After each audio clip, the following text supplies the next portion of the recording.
starts and ends with a girl, too small and inadequate for that world of ash, tar, and coal where she was born.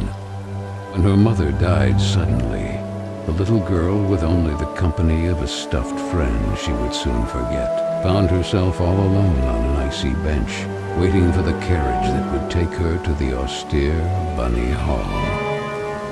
Luckily, even if that place turned out to be very hostile for her, there she met Carole, who like her was small and inadequate, so the little girl began to feel less alone, until, on a day like many others, Carole would leave Bunny Hall for good, so the little girl fell prey to despair again.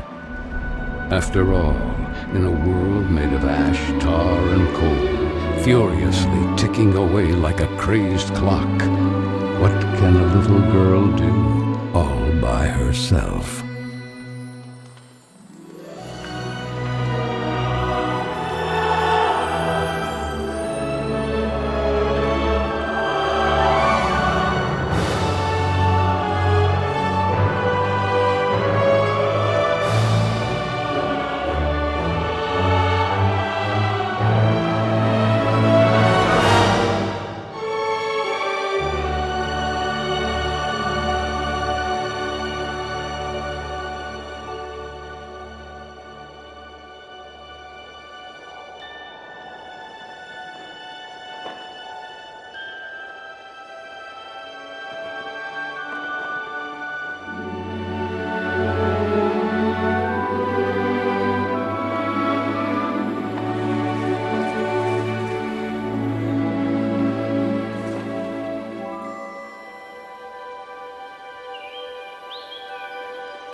Simmons?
Are you speaking to me? Princess? No, I mean, I believe so.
Hello, little bunny. That letter is mine. Could you... The sweet, bespectacled bunny ignored the little girl and took the letter with them.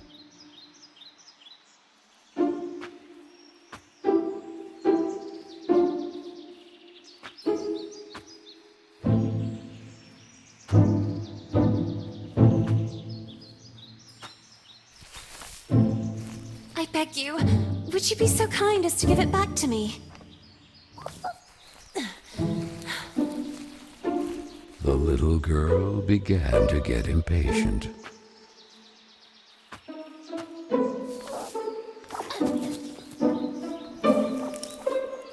The little girl wouldn't let it win, so determined to recover Carol's letter, she followed the mischievous bunny.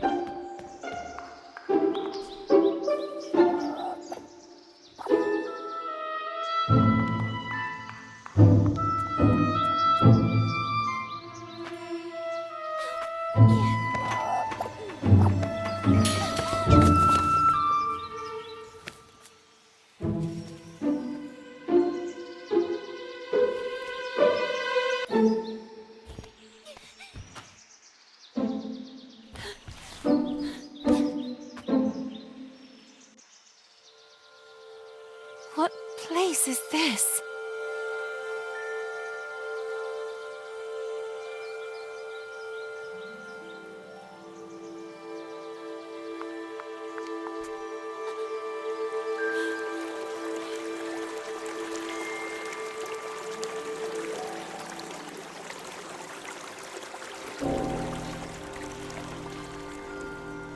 That kite, it reminded the little girl so much of her friend Carol.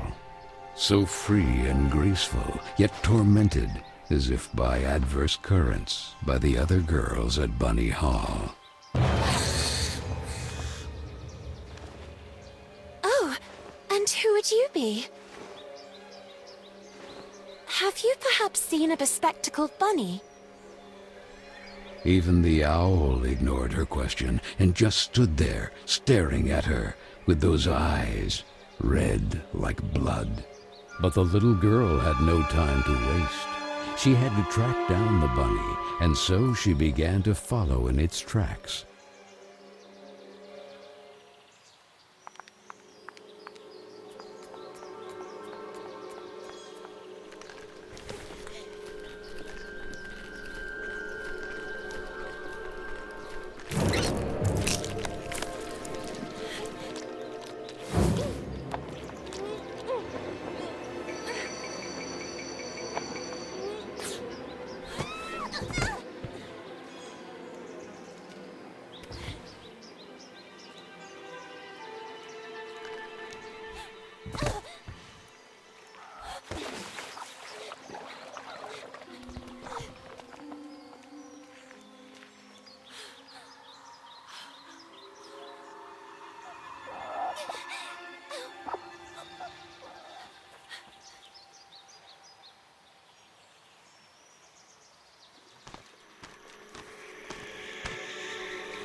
And the girl, filled with a chilling sensation she could not explain, dove into the water.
So the little girl fell, and fell once again.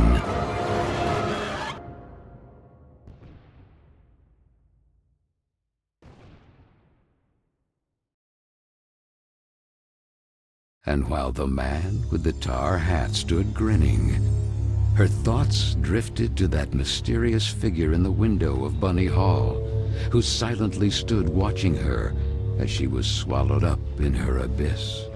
And this is how our story begins. A letter, a roar, then a daring plunge, and a little girl, too small and inadequate for that world of ash, tar, and cold of which she was a part. Miss Benton, I am pleased to note that my voice is so soft that it encourages restful sleep in class. Would you be so kind as to share your wisdom on today's topic with your fellow classmates? There was a man made of tar, an owl, and a bunny with glasses. Such impertinence. Home Economics, Ladies' Etiquette, Chapter 9. Be always beautiful, perfumed, and impeccable. all of you young women of today are privileged to witness the deeds of the great men of your era.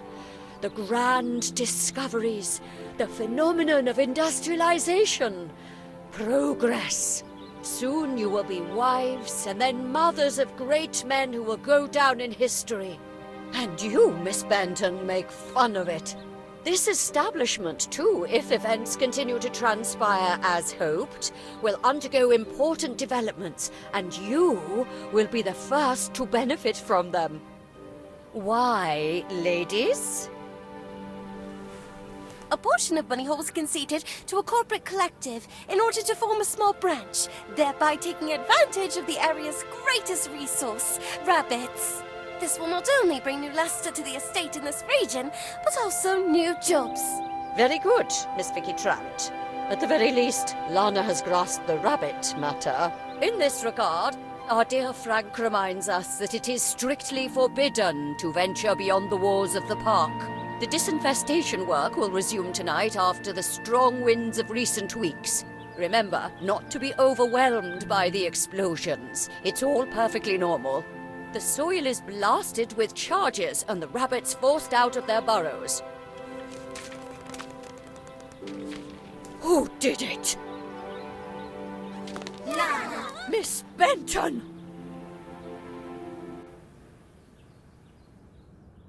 I'm weary of you, miss. Ungrateful, arrogant troublemaker. Why is it so difficult for you to behave like all the others?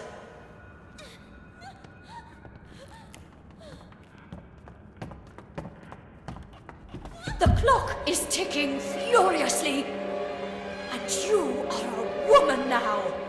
Therefore, it is high time you learn to behave like one, or accept the consequences of your ridiculous transgressions. You will help Miss Mildred with the chores. When you are done, ring the bell, and you will be allowed to return to your accommodation. But until then, don't even dream of leaving this place. This, for the little girl, was now the norm, targeted by Vicky and the other girls, or simply scolded by the matrons of Bunny Hall, like Miss Hinman and her nauseating perfume. She constantly repeated herself sadly, "No, I don't want to grow up. I don't want time to flow furiously anymore. It would have been so nice instead to be able to take it back to when Carol was still there." It would be better to shed some light.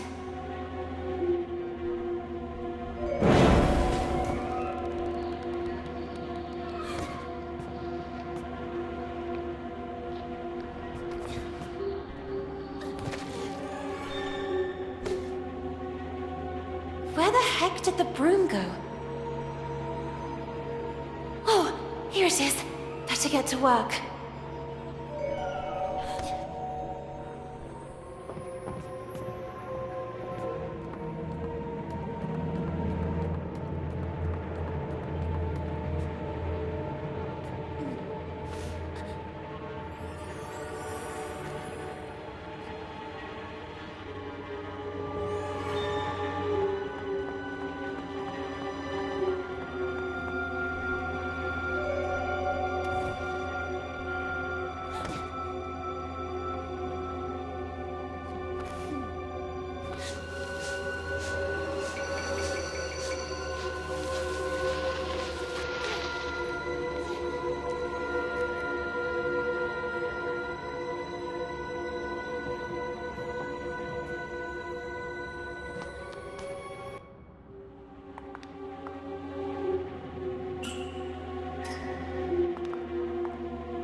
And this? Where did this come from?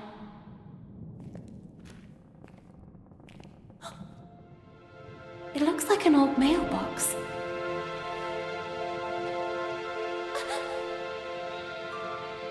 Oh, maybe I'm still dreaming.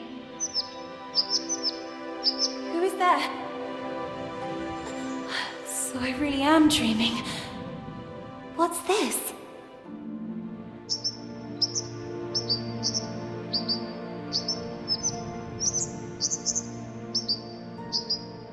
Carola?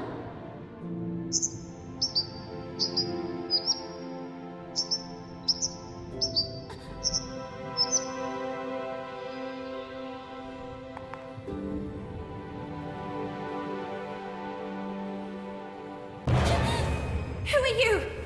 Stop!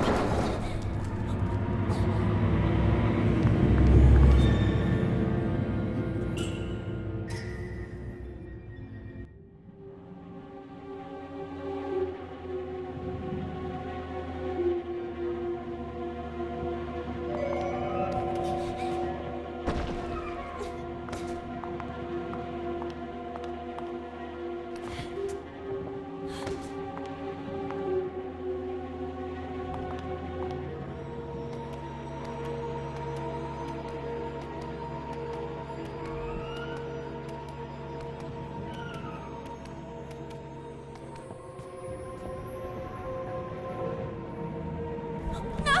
Please! Stop!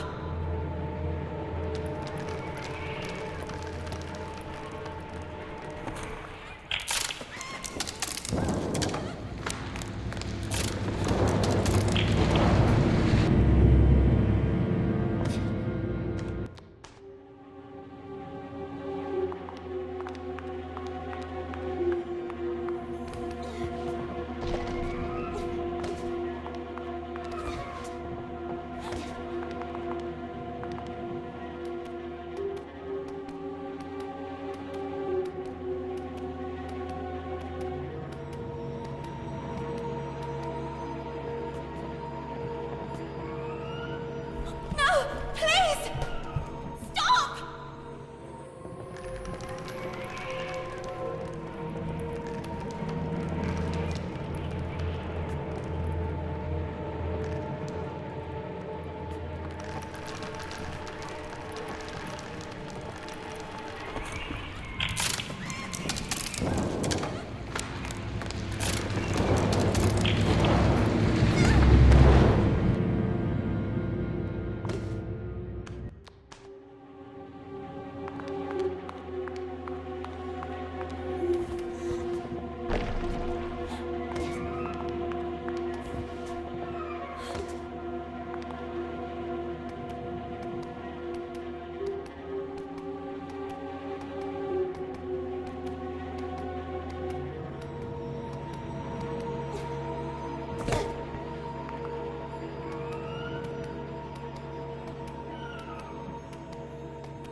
No! Please!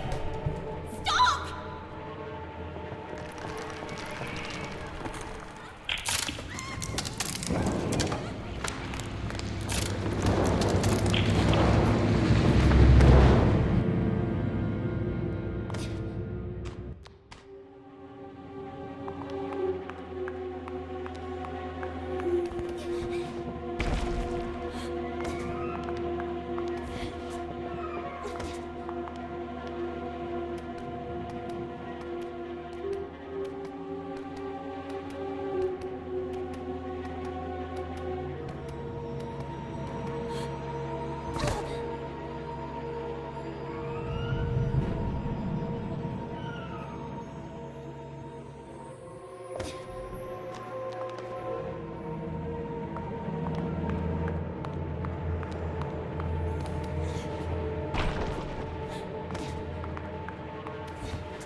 No! Please! Stop!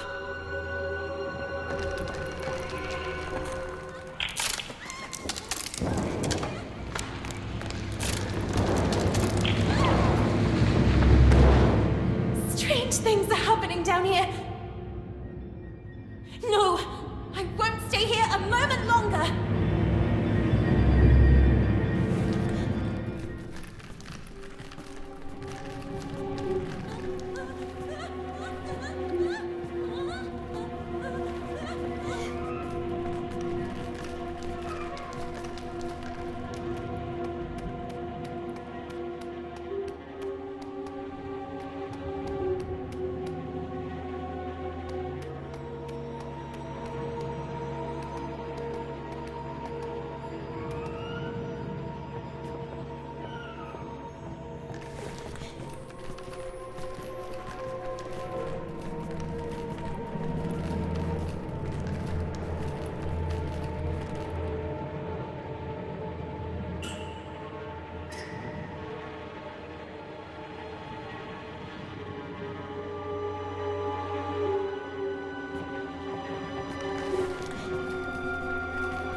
You!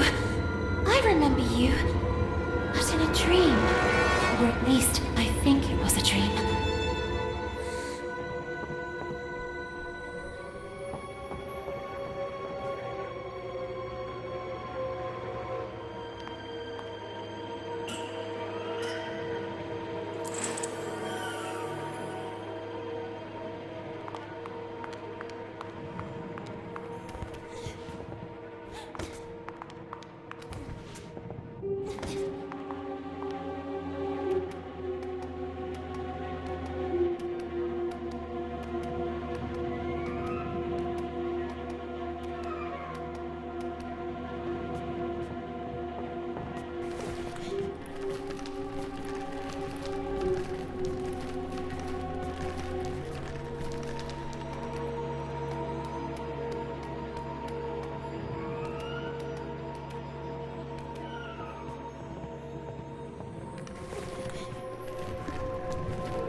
Typical birds of prey.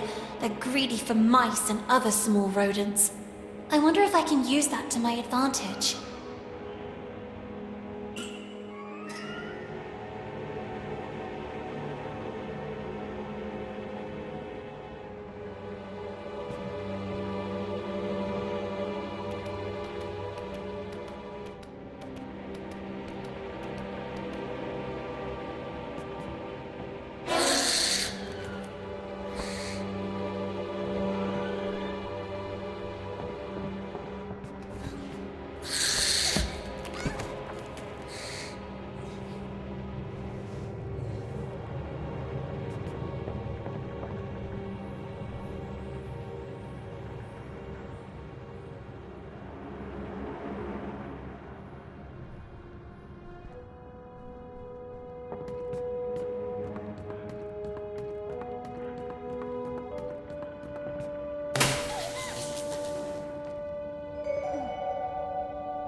You call this cleaning?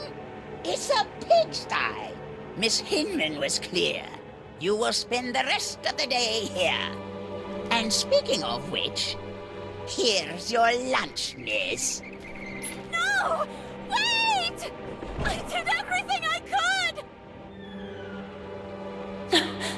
It's not right. I won't spend another moment here. I have to find a way out.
Oh, I'm so sorry, little one.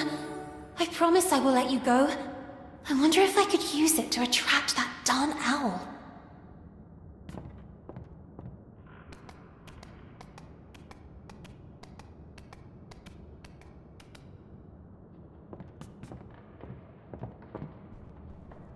Hey, ugly owl! That's what you want, isn't it? Mouse porridge! This way! Come on!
You have been a great help to me.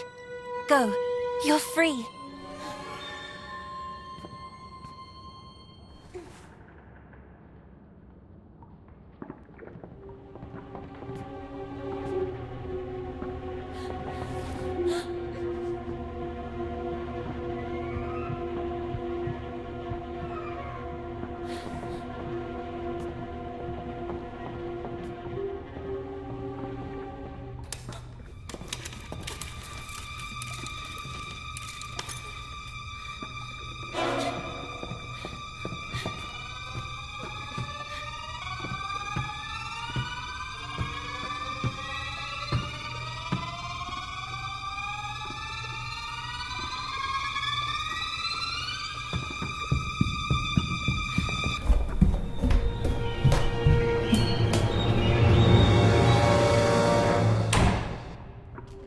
was that boy?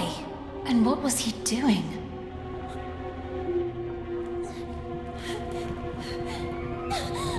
A letter!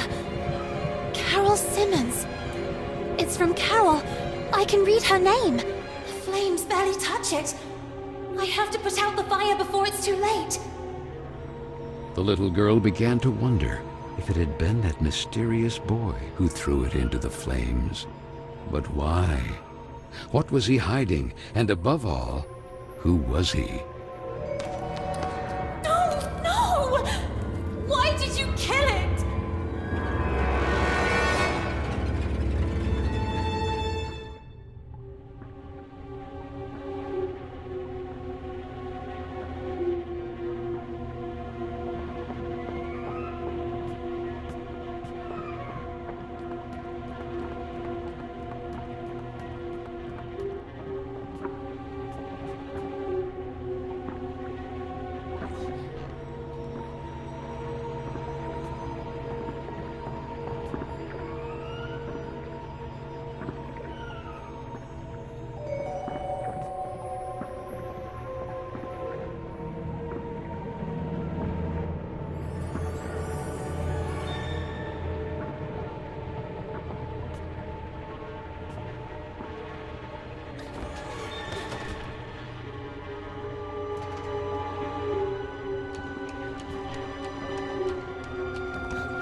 Doubts are as insidious as snakes, aren't they, little girl?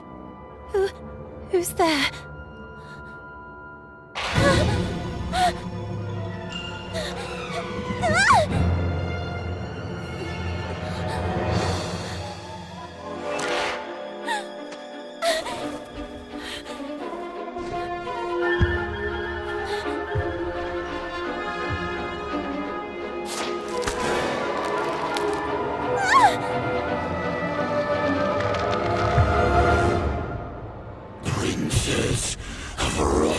kingdom.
And then the little girl, victim of some dark spell, regained consciousness in the attic of Bunny Hall.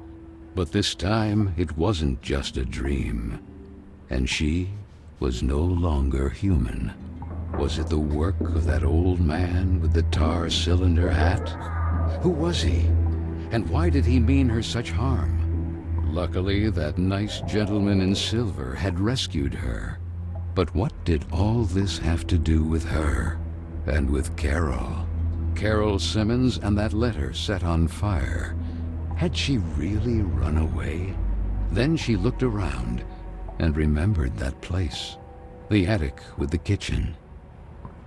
All the girls were terrified of that place.